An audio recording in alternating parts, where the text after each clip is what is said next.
Hello dear student, কেমন আছো? I hope প্রত্যেকে ভীষণ ভালো আছো। স্ক্রিনের ওপর একটা প্রশ্ন আছে, প্রশ্নটা কি সেটা আগে মন দিয়ে পড়ি।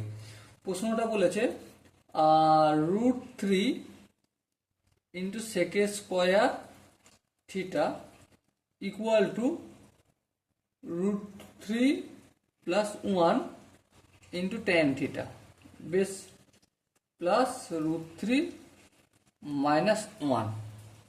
এই অঙ্কটা আমার রয়েছে। ওকে, চলো আমরা এখানে একটু কাজ করব। √3টা যেমন আছে √3 লিখলাম, এই সেকে স্কোয়ার থিটার বদলে এখানে শুধু ট্যান থিটা আছে, আমি ট্যান থিটা কনভার্ট করব। তাহলে কি হবে?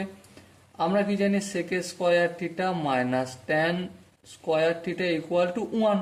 হ্যাঁ, তাহলে sec square theta minus tan square থিটাটা সমান অপোজিট দিকে গেলে কি হয়ে যাবে? 1 প্লাস ট্যান স্কোয়ার থিটা। তাহলে সেকে স্কোয়ার থিটার বদলে আমি এটা লিখবো 1 প্লাস ট্যান স্কোয়ার থিটা। বেশ, লিখলাম। এবার দেখো সমানের এদিকে যেটা রয়েছে এটা ট্যান থিটা দিয়ে গুণ করে দিই, √theta into tan theta plus tan থিটার সঙ্গে 1 গুণ করলে অবভিয়াসলি ট্যান থিটাই হবে। তারপর যেমন √থিটা মাইনাস 1 আছে লিখে দিলাম। এরপর লক্ষ্য করো, √3 সঙ্গে 1 যদি গুণ করি তাহলে √3 হবে। √3 সঙ্গে যদি ট্যান স্কোয়ার থিটা গুণ করি তাহলে কি হয়ে যাবে? Plus √3 tan square theta. এখানে দেখো √3 ইন্টু ট্যান থিটা সমানের ডান দিকে রয়েছে, বাম দিকে আনলে কি হয়ে যাবে? এটা প্লাস আছে, মাইনাস হয়ে যাবে √3 ইন্টু ট্যান থিটা। এখানে দেখো প্লাস ট্যান থিটা রয়েছে, এটা যদি সমানের বাম দিকে আনে কি হয়ে যাবে? মাইনাস ট্যান থিটা হয়ে যাবে। এটা প্লাস √3 আছে, সমানের বাম দিকে আনলে মাইনাস √3। এটা মাইনাস 1 আছে, সমানের বাম দিকে আনলে প্লাস 1। সমানের বাম দিক থেকে ডান দিক থেকে বাম দিকে সব নিয়ে চলে গেছি, তাহলে 0 পড়ে আছে। এবার লক্ষ্য করো এই -3 আর এটা প্লাস √3, -√3 প্লাস √3 ক্যান্সেল আউট হবে? হ্যাঁ, হবে। তাহলে কি বেঁচে আছে? এই দুটো থেকে আমি √3 ইন্টু ট্যান থিটা কমন নেবো। হ্যাঁ, তাহলে এখান থেকে চলে গেছে √3, ট্যান থিটা চলে গেছে, কি পড়ে আছে? শুধু ট্যান থিটা পড়ে আছে। মাইনাস এখান থেকে √3 ট্যান থিটা পুরোটাই চলে গেছে, তাহলে 1 পড়ে আছে। এখান থেকে যদি মাইনাস ট্যান থিটা প্লাস 1, আমি -1 কমন নিলে এখানে ট্যান থিটা পড়ে থাকবে, আর এখানে প্লাস 1 আছে, এটা কি হয়ে যাবে? -1 ইকুয়াল টু 0। এবারে এখান থেকে এই দুটো জায়গা থেকে এই ট্যান থিটা -1 কমন নেব, তাহলে কি থাকবে?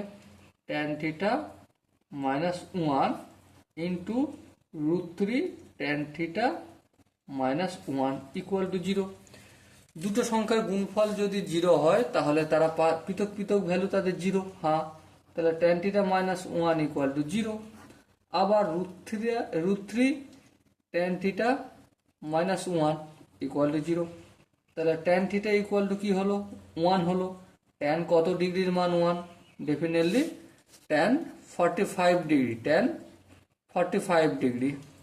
তাহলে থিটার ভ্যালু কত পেলাম? 45।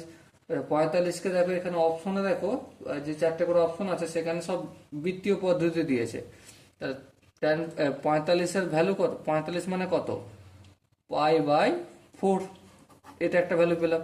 এখান থেকে দেখো √3 ট্যান থিটা -1টা সমান অপোজিট দিকে গেলে +1। ওকে, ট্যান থিটার সঙ্গে √3 গুণ আছে, তাহলে অপোজিট দিকে গেলে 1/√3। বেশ, এবার লক্ষ্য করো ট্যান থিটা ইকুয়াল টু 1/√3টা ট্যান থিটার কত ডিগ্রির মান? ট্যান থিটার 30 ডিগ্রির মান, তাহলে ট্যান 30 ডিগ্রি লিখবো 1/√3 জায়গায়। তাহলে থিটার ভ্যালু কত পেলাম? 30 ডিগ্রি। আর থিটা ইকুয়াল টু 30 ডিগ্রি মানে কি? π/6, তাই না? সো থিটার দুটো ভ্যালু পেলাম, একটা হচ্ছে π/4 আর একটা হচ্ছে π/6। আই হোপ এই অঙ্কটা বুঝতে কোনো জায়গায় অসুবিধা হয়নি। তারপরে যদি মনে হয় যে না এই জায়গাটা একটু এক্সপ্লেন করার দরকার আছে বা ভালো করে আরেকটু ডিটেলসে বোঝানোর দরকার আছে, তার জন্য অতি অবশ্যই কমেন্ট বক্স খোলা রইল। আমাকে একটু কমেন্টে জানাও যে দাদা এই জায়গাটা একটু আরেকটু ডিটেলসে ক্লিয়ার করো। ওকে, সো ডিয়ার স্টুডেন্ট, দেখা হচ্ছে পরবর্তী সেশনে। ততক্ষণ পর্যন্ত ভালো থেকো, সুস্থ থেকো এবং জয় হিন্দ।